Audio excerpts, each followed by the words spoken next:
కొబ్బరికాయలోకి నీరు ఎక్కడి నుండి వస్తుందో తెలుసా? కొబ్బరి నీరు శరీరానికి ఎంతో మంచిది. చాలా మంది నిత్యం కొబ్బరి నీరు తాగేందుకు ఇష్టపడతారు. గుండె జబ్బులతో బాధపడే వారికి కూడా ఈ కొబ్బరి నీరు ఎంతో మేలు చేస్తుంది. ముఖ్యంగా కొబ్బరి నీరులో ఎలక్ట్రోలైట్, యాంటీ ఆక్సిడెంట్లతో సమృద్ధిగా ఉంటుంది. ఇది శరీరంలో నిర్జలీకరణాన్ని కలిగించదు. అంతేకాదు ఇది నీటి లోపాన్ని భర్తీ చేస్తుంది. మీరు బాగా అలసిపోయినట్లయితే కొబ్బరి నీరు మీకు తక్షణమే రిఫ్రెష్గా అనిపిస్తుంది. కొబ్బరి నీళ్లలో vitamin B2, vitamin B3, vitamin B1, biotin, potassium, సోడియంలు ఉంటాయి. కార్బోహైడ్రేట్లు మరియు అమైనో ఆమ్లాలు కూడా ఇందులో ఉంటాయి. అయితే మనం తాగే కొబ్బరి నీళ్లు కొబ్బరికాయ లోపలికి ఎలా వస్తాయో మీరు ఎప్పుడైనా ఆలోచించారా? చాలా మందికి దీని గురించి తెలియదు.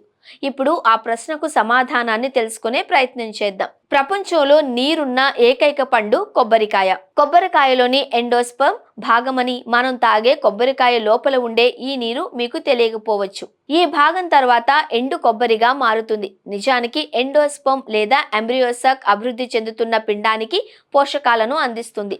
కొబ్బరి చెట్టు తన కణాల ద్వారా వేర్ల నుండి నీటిని తీసి ఈ కాయకు రవాణా చేస్తుంది. ఈ నీటిలో ఎండోస్పర్మ్ కరిగిపోయినప్పుడు అది మందంగా మారుతుంది. మొక్కల వేర్లు గ్రహించిన నీరు కణాల ద్వారా రవాణా చేసి కాయలో నీటి భాగాన్ని ఏర్పరుస్తాయి. కొబ్బరికాయ పక్వానికి వచ్చాక ఆ నీరు ఎండిపోవడం ప్రారంభమవుతుంది. మొదట ఇది తెల్ల గుజ్జు రూపంలో, తర్వాత ఎండు కొబ్బరి రూపంలో ఏర్పడుతుంది. అందుకే నీళ్లకాయలో ఎక్కువ కొబ్బరి ఉండదు, గుజురుకాయలో ఎక్కువ నీరుండదు. అయితే ఇది రెండు విధాలుగాను ఉపయోగపడుతుంది.